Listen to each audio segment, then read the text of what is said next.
வணக்கம். நம்ம சேனலுக்கு தொடர்ந்து ஆதரவளித்துக் கொண்டிருக்கும் நல்ல உள்ளங்களுக்கு நன்றி. 2 விஷயம் ரொம்ப முக்கியத்துவம் பெறுது. ஒன்று, இரட்டை இலை சம்பந்தமாக தேர்தல் ஆணையம் முடிவெடுக்கும் போது ஓபிஎஸ் தரப்பையும் கேட்கணும்னு உயர்நீதிமன்றம் சொல்லியிருக்காங்க. இதனால் என்ன விளைவுகள் வரும்? எடப்பாடிக்கு பிரச்சனையா, இல்லை சும்மா ஓபிஎஸ் சொன்னாலும் நடக்காதா? இதை பற்றி நம்ம பேச போகிறோம். தேர்தல் ஆணையம் என்ன நடவடிக்கை எடுக்க போகுது, அதையும் தாண்டி வேலுமணி, தங்கமணி இவங்கெல்லாம் பிஜேபியில் ரொம்ப நெருக்கமாக இருக்காங்க, அவங்க மேலெல்லாம் இடி வராதுன்னு சொல்லிட்டு இருக்கும்போது இப்போ வேலுமணிக்கு சிக்கலை ஏற்படுத்திக்கிறதா இடி அப்படின்னு நினைக்க தோணுது. ஏன்னா செந்தில் பாலாஜி விஷயத்தில் மேல்முறையீடு பண்ணல. யார்? இடி போய் அவரை ஜாமீனை ரத்து பண்ணுங்கன்னு இடி கேட்கல, பாதிக்கப்பட்டவர் தான் கேட்குறாரு. செந்தில் பாலாஜி விஷயத்தில் அமைதி காக்கும் அமலாக்கத்துறை இன்றைக்கி வேலுமணி அவருக்கு மிகப்பெரிய ஆதரவாளராக இருக்கக்கூடிய புதுக்கோட்டையை சேர்ந்த பிஜேபி பிரமுகர் முருகானந்தம், அவர் வீடெல்லாம் போய் சோதனை போட்டு லஞ்ச ஒழிப்புத்துறை ஏற்கனவே 2021 போட்ட வழக்கு தன்னுடைய சொத்தை விட 1200 மடங்கு அதிகமாக சம்பாதிச்சிருக்காருன்னு. முதல்ல ஒரு சாதாரண ஆளுக்கு இப்படி இவ்வளோ பணம் கிடைச்சது, பென்ஸ் கார் எப்படி வாங்கினார், அவங்க தம்பி அதிமுகவில் இருக்கார். அப்போ வேலுமணிக்கு நெருக்கமான வடவள்ளி சந்திரசேகர் வீட்டில் ஏற்கனவே உங்களுக்கு ரெய்டெல்லாம் முடிஞ்சு அவருக்கு மனஸ்தாபம்னு சொல்கிறாங்க. அப்படிப்பட்ட சூழ்நிலையில் இன்றைக்கி சேலம் இளங்கோவன் அவர் வீட்லேயும் எடப்பாடிக்கு வேண்டிப்பட்டவர் வீட்லேயும் ரெய்டு. எது? நம்ம income tax raid. Income tax இடி அப்படின்னு வந்தாலே சென்ட்ரல் கவர்மெண்ட் தான். ஆனால் அதற்கு பெருமளவுக்கு கண்டனம் தெரிவிக்கல யாருமே. ஏன்னா இவங்க இடியை பார்த்து, இடி இல்லை பிஜேபியை பார்த்து எதுவும் பேச மாட்டுறாங்க. அப்படிப்பட்ட சூழ்நிலையில் இன்றைக்கி எடப்பாடி பழனிசாமியை வளைப்பதற்கு வேலுமணியே வளைக்கிறாங்கன்னா, என்ன வேலுமணி தான் நல்ல அண்டர்ஸ்டாண்டிங்கில் அவருக்கே டஃப் கொடுக்குறாங்க. அப்படிங்கும்போது நம்ம சொன்ன வாசகம் ஞாபகத்துக்கு வருது. நம்ம ஏற்கனவே சொன்னோம். என்ன சொன்னோம்? வேலுமணி அவர்களுக்கு கண்டிப்பாக டெல்லி குடைச்சல் கொடுக்கும். ஏன்னா என்னதான் நீங்கள் டெல்லியில் சப்போர்ட்டாக இருந்தாலும் இன்றைக்கி பிஜேபி என்ன நினைக்கும்? எடப்பாடி பழனிசாமி கூட்டணிக்கு வரமாட்டார், கூட்டணிக்கு வர நான் இழுத்துட்டு வரேன் அப்படின்னு சொல்லிட்டு வேலுமணி சொல்லிட்டு இருந்தார். அவரால் முடியல. கரெக்டாக பிஜேபியாக எடப்பாடியான்னு பார்க்கும்போது வேலுமணி எடப்பாடி பக்கம்தான் இருப்பார். நம்ம தொடர்ந்து சொன்னோம், அதுதான் நடந்திருக்குது. இப்போ வேலுமணிக்கு டைட் பண்ணுறாங்க. இப்போ எடப்பாடி மசிவாரா அப்படின்னா அதை பற்றி தான் இந்த வீடியோவில் பார்க்க போகிறோம். தொடர்ந்து பார்த்தீங்கன்னா இன்றைக்கி இருக்கக்கூடிய சூழ்நிலையில் இப்போ காலையில் வந்த செய்தி, பரபரப்பான செய்தி, ரெட்டலை பிரச்சனையில் பார்த்தீங்கன்னா இன்றைக்கி என்ன நடக்குது? அதாவது உயர்நீதிமன்றம் சூரியமூர்த்தி போட்ட வழக்கு. அதில் என்ன சொல்கிறாங்கன்னா, நீங்கள் இதுக்கு பதில் சொல்லணும். எதுக்கு பதில் சொல்லணும்? அதாவது தேர்தல் ஆணையம் ஒரு முடிவை எடுக்கணும். அந்த முடிவை எடுக்கிறதுக்கு முன்னாடி ஓபிஎஸ் மற்றவங்கெல்லாம் கேஸ் போட்டிருக்காங்கல்ல நிறையா பேர், அவங்க தரப்பு நியாயத்தெல்லாம் கேட்டு நீங்கள் ஒரு முடிவு பண்ணுங்கன்னு சொல்கிறாங்க. உடனே இது ஓபிஎஸ்க்கு கிடைத்த வெற்றி. ஏன்னா ஓபிஎஸ்ஸையும் கலந்து ஆலோசிக்கணும் அப்படின்னு ஓபிஎஸ் தரப்பில். இந்த பக்கம் எடப்பாடி பழனிசாமி தரப்பில் இல்லைங்க, உச்சநீதிமன்றத்தில் ஏற்கனவே முடிவாகி 3 எலெக்ஷனில் ரெட்டலையை எடப்பாடிக்கு கொடுத்துட்டாங்க. 3 எலெக்ஷனுக்கு எடப்பாடி கொடுத்ததுக்கப்புறம் இப்போ எப்படி மாற்றுவீங்கன்னு கேட்குறாங்க. ஆனால் நீங்கள் நினைப்பீங்க தேர்தல் ஆணையம் நினச்சா என்ன வேணால் பண்ணு சார், மோடி சொன்னால் பண்ணாதான், மோடி கூட்டணிக்கு வரீங்களா இல்லை ரெட்டலை வேணுமான்னு கேட்பாரு. கடைசியாக எடப்பாடி பழனிசாமிக்கு ஆப்ஷன் என்ன? கரெக்டாக நம்ம சொல்கிறது அதையும் யோசிச்சு பார்க்கணும்.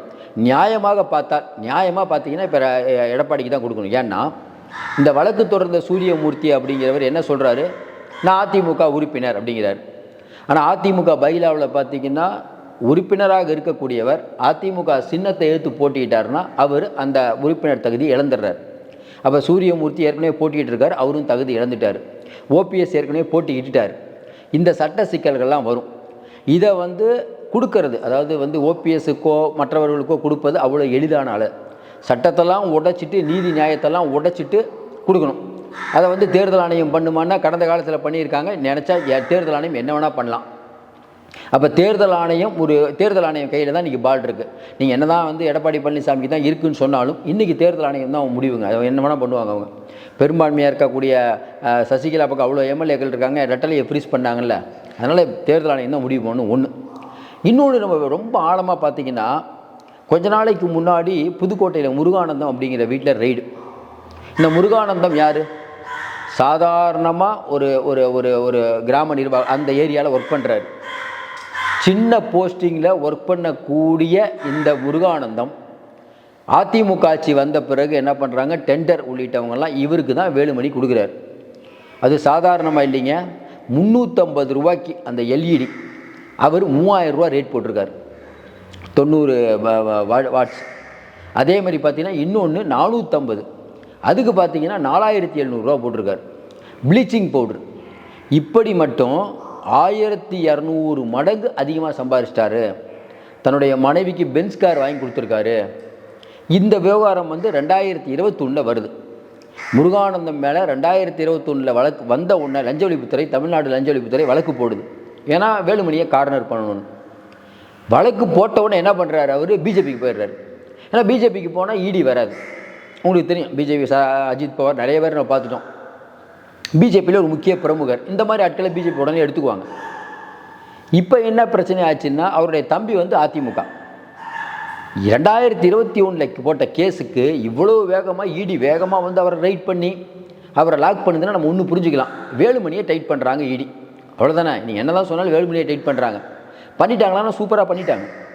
முருகானந்தம் கண்டிப்பாக மாட்டுவாருங்கிறாங்க.